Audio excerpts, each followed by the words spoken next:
So active listening and quality feedback are such critical practices to connect you as a leader with the team around you at that next level up.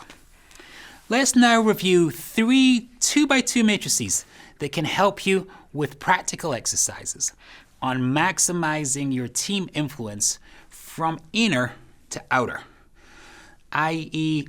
yourself and how you show up with your team to outer stakeholders that you might have little sway with. So 3 2x2s. Starting at the emotionally intelligent individual, showing up to interact and share. The first 2x2 is an old classic from 1955 and still going strong. It's called the Johari window, named after authors Joseph Luft and Harrington Ingham, the authors. The axes are labeled self and others. Known by self, nearest the top left. Unknown by self, top right. Known by others, going down the left. Unknown by others at the bottom. We start with the open and free area, the arena, the upper left corner. These are the things that are both known to us and known to the others around us.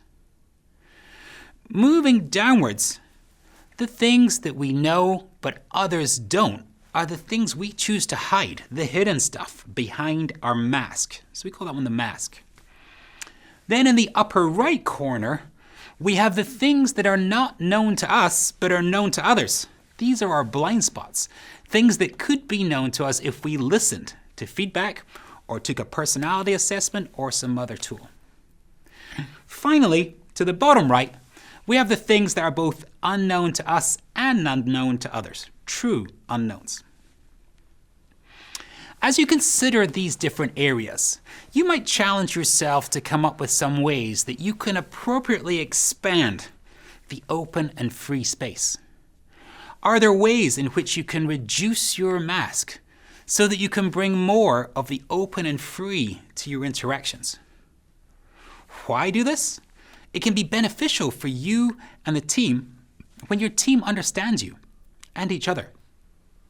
And you can all build relationships and share norms. Bear in mind, of course, that sharing needs to be balanced appropriately with respect for privacy and when norms are not yet fully shared. What about your blind spot? Why might examining this area be good for learning and self-improvement? Working to narrow your blind spot encourages that learning and self-reflection.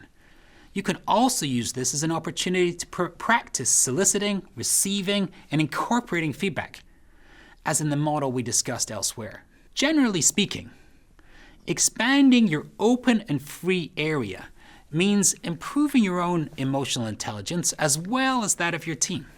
Again, be mindful that there will be cultural differences in how we perceive this area, and it may be appropriate for it to be bigger or smaller, depending on your individual and team values and lived experience. Please take a moment now to sketch out how big do you think your own green square is, relative to you being fully open and fully known. How big a green square are others you know in your team in relation to what you've sketched for yourself? What steps might you take to expand your arena and encourage others to do the same? We have some additional tips on the slides and resources on how to achieve this expansion.